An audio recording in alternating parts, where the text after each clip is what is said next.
Hey, this is Patrick, and today we're going to talk about the principles of operation of choke on a Solex 481 carburetor. So, as always, this is our diagram. We're going to talk about the reality of what it looks like later.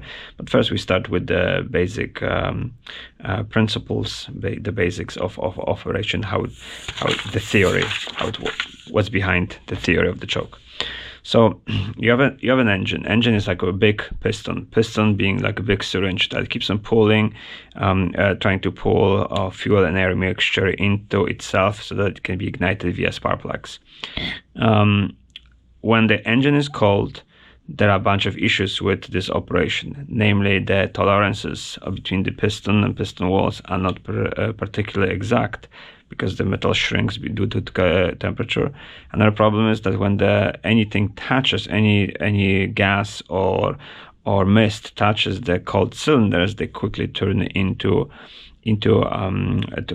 from mist to liquid, and thus our air fuel mixture stops being air fuel mixture and becomes kind of fuel, liquid, and air. And as you know from the principles of engine operation, is that it's the mist, it is the air fuel mist mixture that ignites. It's not the liquid. So because of that, you have two things going against you on the cold engine: the tolerances and the condensation on its cylinder walls. Now, to overcome that, you have to come up with a bunch of different solutions. And and the third one is, the consequences of the fact that you have limited tolerances on the engine when the engine is cold, is that when that engine, as the big syringe, is trying to suck in the air fuel mixture into itself, it really doesn't have that much force, because in essence it's leaking everywhere. So because of the vacuum signal that's being sent to the carburetor is much weaker than on a hot engine, when the parts expands to its proper tolerances, and thus there's no leakage of air anywhere.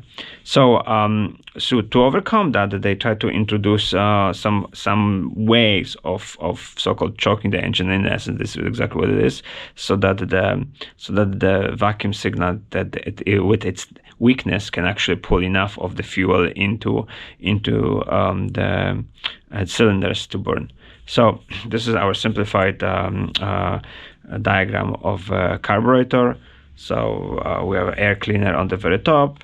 Then we have the main throttle of the throat of the cylinder with the venturis right here. We have our fuel bowl right here. Fuel enters via fuel filter into the fuel bowl. There's a bunch of different passages that I'm using the same diagram for a bunch of different explanations. So right now they are irrelevant as far as our operation of the choke is concerned. Then we have choke. That's right now it's closed. So very, very little air is passing by near the surfaces of the choke and then the tube, the carburetor tube, carburetor throat. And then we have our throttle valve. That's in this diagram is probably slightly more open than normally it would be, but we can talk about how it relates to actual reality of working of the carburetor. And in essence, because the choke is closed, that very weak vacuum signal that this kind of cylinder that's still very cold is producing is pulling just enough of fuel so that it can be pulled via well, in this specific carburetor, via the main fuel discharge, and then that fuel discharge mixes with some air, and then that fuel and air mixture gets pulled through the slightly open throttle valve into the engine, and give you a kind of very unrefined combustion. The engine starts, the engine works, it doesn't work at its peak efficiency, it doesn't sound too great, but it's working, and within, let's say, a few seconds, it starts warming up enough, the metal expands, the tolerances get higher, and then you can get rid of the choke by stepping on the pedal, and the choke gets released. So that's the very fundamental basic principles. I guess we should also talk about how the choke is set in the first place. So let's say you're working overnight, you leave the car overnight, the engine is totally cold, you come back the next day, and the people who don't have the experience with the vintage cars, they put the key into the ignition, they turn the key, and the engine starts doing tun tun tun tun tun tun tun tun tun tun tun tun tun. Nothing's happening. What they have forgotten is to set the choke. The proper procedure will be as follows: that you get into the cold car, you press the gas pedal to the floor, let it go, and only after you let it go, you put the key in and start the ignition. And what it does is that the procedure of pressing the gas pedal to the floor and releasing sets the choke so that this flap actually closes. And there's a few other things that actually happen. This flap closes, and this throttle valve opens just a bit more than normally it would be in normal working operations. And then you are ready to start the engine. And I guarantee you, if your engine is working correctly, if you go through that procedure, you start the ignition and the engine should start almost immediately. There are some issues, like let's say if you left the car for a very long time, because again, the vintage cars, they do not get driven that often. What ends up happening is the fuel from the fuel bowl might have evaporated, and because of that, you might have to crank the engine a few times before enough fuel gets into the fuel bowl to start the engine. But in essence, let's say you left the car overnight, you were driving yesterday, and then you got back into the car today, the next day, there's still plenty of fuel left in the fuel bowl that if you set the choke by pressing the gas pedal and letting go, and then starting the engine, it should start almost basically immediately. So that's the fundamental theory behind the choke. Now let's talk how it operates on the actual Solex 4.8 carburetor. So this is our diagram of the Solex 4.8 carburetor, and to be specifically, let's set it properly. So again, this is the carburetor front, this is the nipple, it's right here. The fuel enters through that nipple, there's a fuel filter, and then enters the fuel bowl. You have the fuel line right here. So right here, all of it's inside the carburetor, it's all filled with fuel. And then what ends up happening when you get press on the gas pedal, let it go, this flap right here gets set. So let me actually release the flap for a moment so I can show you how it operates. So let's say this is your hot car, you are driving, you left it overnight, come back the next day. Now all of it's not hot anymore, but it's actually cold. And then to start the engine first, you have to set the choke. You press on the gas pedal and let go. When that happens, this is what happens. This is our throttle. This is our linkage to the gas pedal. As you can see, there you go. And then I let it go. So now the choke is set. It's set for the cold engine, which means in few moments when you crank the engine, other things will start happening. But let me also show you a few other things that happen when this thing closes. So because the choke is made out of few elements. So you have the choke plates right here. And then, as you can see, this is our linkage. And if you know a little bit about this carburetor, you know that this whole thing controls the throttle valve right here. And as you can see, it should be resting on one of those screws, either this screw or this screw. And clearly, it's not resting on neither one of them. And that means something else is holding the throttle valve a bit wide open. So let me just flip it around. Well, you can't really see it, but there's like something fraction of a millimeter between the valve, between those plates totally closed and open. So right now, something is holding those throttle plates slightly open for the workings of the engine. And let me show what that does. What's the function? This screw right here, it's our fast idle screw, and that controls how far those low throttle plates get closed or open.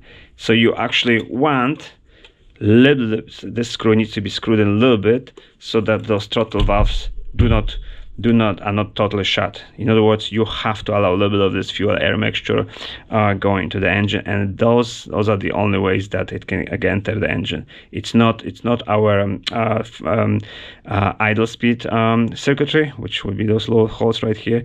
It's through those little openings. So let's keep on talking about the theory. So this is our, again, we just set the throttle valve, choke plate. So right now they are totally closed. Like we're talking totally closed, and normally those throttle valve plates right here are slightly open, held up by the fast idle screw that I just showed you. And now when the engine starts, we just attach the vacuum to this engine or our carburetor. When the engine starts, the vacuum that's being fed to this port right here, this our choke, what's called assembly. There's a vacuum that's being fed to this part right here, to this through this nipple, and it will pull this choke plate just slightly. So again, I'm just going to pull on it and just pay attention what happens here.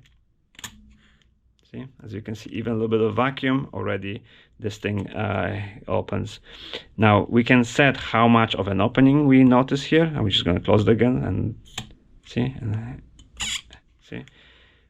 So we can set how much of this thing opens, and the function of this little opening is that to allow just a little bit of air into the engine. All right, so the car is running, the choke is set, the choke pull off is opening just slightly, and then a little bit of air is entering through this passage, and then the engine is getting something of a fuel air mixture to keep on running and warm itself up. Now let's kind of look slightly of how the different passages inside the carburetor that deliver fuel, so that you know what to expect when you're rebuilding, renovating, or working on your carburetor.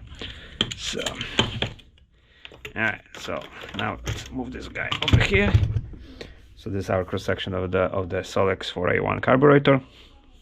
Fuel level, and then the fuel for the carburetor when it's choked is delivered via two sources. One is the tube going all the way up, and discharging right on the very top. Here's like another part, the same carburetor, and it's this little openings right here and right here.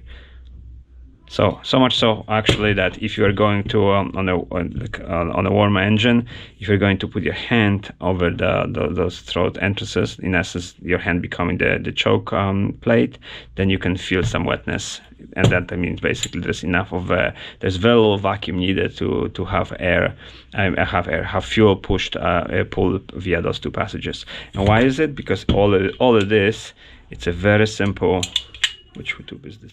It's a very simple tube going into the fuel bowl, and that's it. So there's no jet, nothing, no obstructions.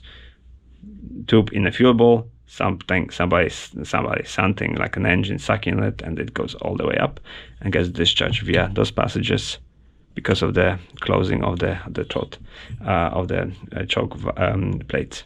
So that's one place where the fuel goes into the inside of the carburetor throat, and the other one's via main passage, which is right here, which are main passage being those tubes right here.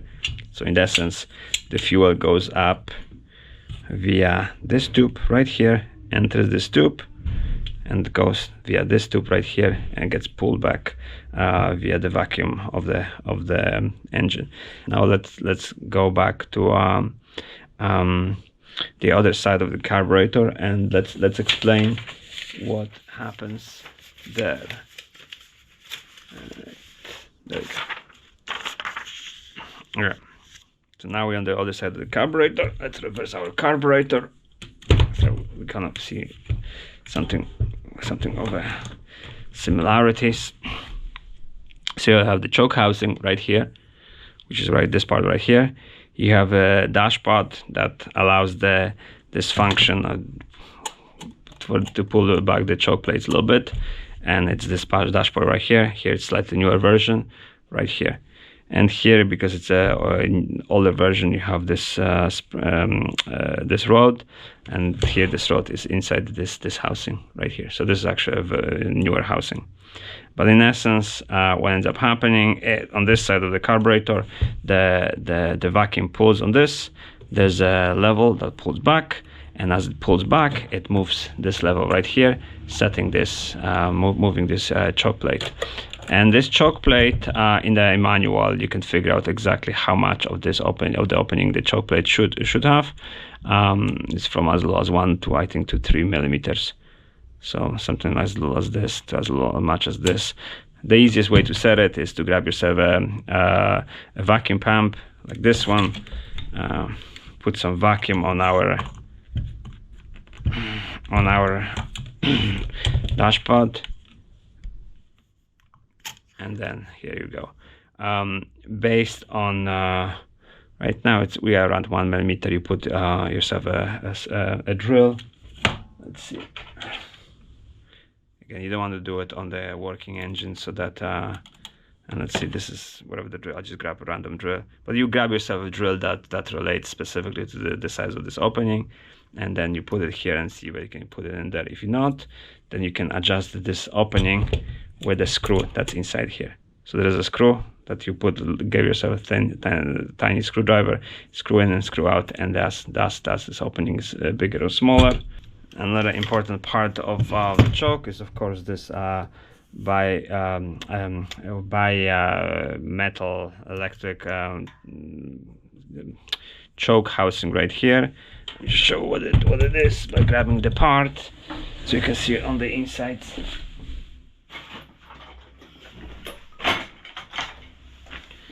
So what it is, it's a bimetal spring. Yeah, and that means that it's two springs put together, and of course coiled to make a spring out of it. And as you attach heat to it via connection right here, and of course ground through the housing of the carburetor, that thing starts heating up, and when that thing starts heating up, it starts expanding, and as it expands, it starts pulling this thing like this. So right now I'm actually using finger to force this thing to open up. Immediately it closes because this spring has a springiness to it, so I'm trying to actually open against this spring. But because if this kept on opening up, then it would be much simpler to open, and at some point this is your off choke. So you know what, when those choke blades are open like this, that means the choke doesn't take any effect anymore. Now, another aspect of it, when you have a choke, is that when this thing starts heating up, opening up, then when you pull the throttle, then this level right here starts going down. So this one right here, and this goes down by gravity. And then the reason for this little device is that, kind of like, let's say you needed to drive a little bit, so you put the gas on a pedal, you put a foot on a pedal, and then this thing opens up because you start driving, and then this thing prevents from the choke to closing too much after you start driving. So in that sense, on one hand, the choke is still not fully open, but at the same time, this device right here prevents from this fully closing. Is that it? I guess that's it. Like the fundamentals and basics of the choke on a Solex 481 carburetor.